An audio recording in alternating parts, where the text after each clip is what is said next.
नमस्कार साथियों, मैं अभिषेक अभी फिजिक्स में आपका स्वागत करता हूँ। दोस्तों, हम लोग पढ़ रहे थे क्लास 12th के फिजिक्स के बारे में। फिजिक्स में हम लोगों ने अभी प्रकाश के डेफिनेशन को अच्छे से पढ़ा था। आज उसी का अगला टॉपिक प्रकाश के परावर्तन को हम लेकर आए हैं। प्रकाश के परावर्तन को हम लोग अच्छे से पढ़ेंगे कि प्रकाश का परावर्तन होता क्या है, उसके क्या नियम होते हैं, किस प्रकार से ये काम करता है, सब कुछ हम लोग इस वीडियो में जानेंगे। तो दोस्तों, अपने दोस्तों के साथ इस लिंक को कॉपी करें और शेयर करें ताकि उनको भी पता चले कि विशेषकर फिजिक्स का प्रकाश का परावर्तन लेके आ चुकी है।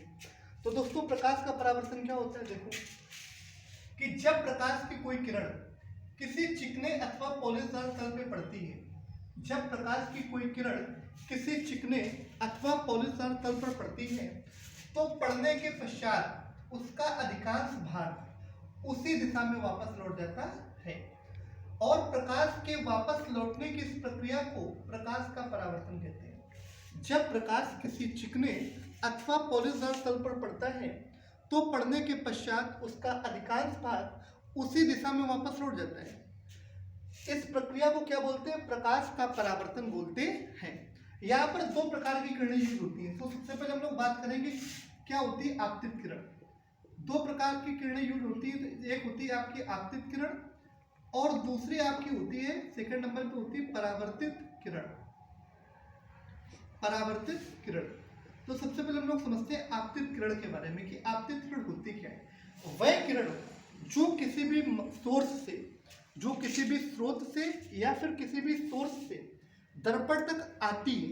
कोई किरण है किसी भी सोर्स से दर्पण तक आएगी तो आने वाली जो किरण होगी वो आपतित किरण कहलाएगी। आने वाली किरण को क्या बोलते हैं? आपतित किरण। आने वाली किरण, जैसे एक फोन है, इस फोन को क्या करें? इसकी टॉर्च को बोर्ड पे मारे, इसकी टॉर्च को कहाँ मारे? बोर्ड पे। तो जो टॉर्च से प्रकाश की किरण बोर्ड तक जाएगी, टॉर्च से बोर्ड तक जाएगी, वो आपकी क्या कहलाएगी? आपतित किरण कहलाएगी। क्या कहलाएगी? आपतित किरण कहलाएगी। उसके बाद सेकंड क्या आता है? परावर्तित किरण। तो परावर्तित किरण वो किरण होती है जो आपकी बोर्ड पे पड़ेगी और पढ़ने के बाद वापस आ जाएगी। परावर्तित किरण क्या होती है? परावर्तित किरण टकरा के वापस आ जाती है। यानी आपतित किरण आने वाली किरण, परावर्तित किरण टकरा कर वापस जाने वाली किरण। तो हम लोग समझते हैं, ये हमने मान लिया कि अपने पास एक दर्पण है, ये अपने नीचे अपने पास क्या है? एक दर्पण है। इस दर्पण पे हमने पॉलिश कर दी है, इस दर्पण पे क्या कर दी है? पॉलिश। तो ये जो पॉलिश होती है किसकी होती है? ये पॉलिश आपकी रेड ऑक्साइड की होती है। किसकी होती है? रेड ऑक्साइड या फिर लाल ऑक्साइड। लाल ऑक्साइड, कुछ किताबों में इसको पारे की कलई के नाम से भी बोला जाता है। क्या बोलते हैं इसको? पारे की कलई। पारे की कलई, ये पॉलिश क्या होती है? इसको बोलते हैं पारे की कलई। तो ये हो गया आपकी क्या? एक दर्पण हो गया, मिरर हो गया।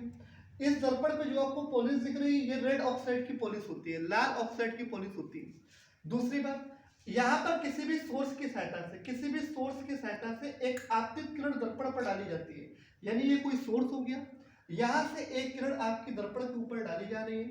जो किरण दर्पण तक जाएगी वो किरण क्या कहलाएगी? आपतित किरण कहलाएगी। आने वाली किरण को क्या कहलाते हैं? आपतित किरण। तो ये किरण आपकी क्या हो गई? आपतित किरण हो गई। जब इसके बाद ये दर्पण पे टकराई और टकराने के बाद वापस लौट गई, तो टकराने के बाद उसी दिशा में वापस लौट जाती है। जो टकरा के वापस जाएगी वो किरण आपकी कौन सी किरण कहलाएगी भाई? परावर्तित किरण कहलाएगी। क्या कहलाएगी? परावर्तित किरण कहलाएगी। बात समझ पा रहे कि नहीं समझ पा रहे? अब देखो, आपतित किरण समझ में आएगा। ये तो डेफिनेशन में लिखा है कि जब प्रकाश की कोई किरण किसी चिकने अथवा पॉलिशदार तल पर पड़ती है तो पड़ने के पश्चात उसका अधिकांश भाग उसी दिशा में वापस लौट जाता है। तो वापस लौटने की इस घटना को क्या बोलते हैं? प्रकाश का परावर्तन बोलते हैं। उसके बाद परावर्तन के आपके दो नियम होते हैं। परावर्तन के कितने नियम होते हैं? दो। अब हम लोग बात करते हैं क्या? परावर्तन के नियम के बारे में। परावर्तन के नियम। परावर्तन के नियम। तो परावर्तन का पहला नियम आपका होता है, आपका जो आपतन कोण है, आपतन कोण, आपतन कोण क्या होता है? आई। और जो आपका परावर्तन कोण है, परावर्तन कोण, इसको क्या बोलते हैं? आर। आपतन कोण आई और परावर्तन कोण आर दोनों आपस में कैसे होते हैं? बराबर होते हैं। आपतन कोण आई और परावर्तन कोण आर आपस में कैसा होता है? बराबर होता है। अब तुम कहोगे सर जी आपतन कोण क्या होता है, हमें कैसे पता चलेगा कि आपतन कोण ये? तो सुनो ध्यान से, आपतित किरण, ये आपतित किरण हो गई आपकी, और ये हो गया अभिलंब। तो आपतित किरण और अभिलंब के बीच में जो कोण बनता है उसको आपतन कोण बोलते हैं। आपतित किरण और अभिलंब के बीच में जो कोण बनता है उसको क्या बोलते हैं? आपतन कोण। उसके बाद परावर्तित किरण और अभिलंब के बीच में जो कोण बनेगा उसको आपका बोलते हैं परावर्तन कोण। परावर्तित किरण और अभिलंब के बीच बनने वाले कोण को क्या बोलते हैं? परावर्तन कोण बोलते हैं। यानी कि ये वाला एंगल और ये वाला एंगल आपस में कैसे होंगे? बराबर। यही परावर्तन का पहला नियम होता है कि आपतन कोण परावर्तन कोण के सदैव बराबर होता है। दूसरा नंबर नियम क्या होता है? दूसरा नियम यानी कि आपतित किरण, कौन सी किरण? आपतित किरण। आपतित किरण कौन सी होती है? जो आती है। उसके बाद परावर्तित किरण, परावर्तित किरण कौन सी किरण होती है? जो जाती है। परावर्तित किरण, अभिलंब, ये अभिलंब, ये वाली जो लाइन आपको बीचों बीच में दिख रही है ये क्या हो जाएगा? अभिलंब। अभिलंब जहां पर ये तीनों मिलते हैं, आपतित किरण, परावर्तित किरण, अभिलंब, ये जहां पर तीनों मिलते हैं उसको बोलते हैं आपतन बिंदु। तो आपतित किरण, परावर्तित किरण, अभिलंब, आपतन बिंदु पर तीनों एक ही तल में होते हैं। तीनों एक ही तल में होते हैं। आपके परावर्तन के दो नियम होते हैं। पहला नियम क्या है? आपतित किरण आपतन कोण, परावर्तन कोण आपस में बराबर होते हैं।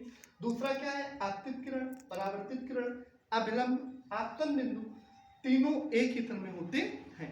तो दोस्तों ये था प्रकाश का परावर्तन। उम्मीद है कि आपको प्रकाश के परावर्तन की सारी बातें समझ में आई होंगी। अगर आपको प्रकाश या फिर प्रकाश के परावर्तन से रिलेटेड कोई डाउट है तो आप उसको कमेंट बॉक्स में पूछ सकते हैं। दोस्तों इस वीडियो को ज़्यादा से ज़्यादा अपने दोस्तों के साथ शेयर करें और सबको प्रकाश के परावर्तन पढ़ने का मौका मिले। तो दोस्तों मैं अभिषेक अब आपसे विदा लेता हूँ, मिलता हूँ अगली क्लास में। तब तक के लिए थैंक यू क्लास।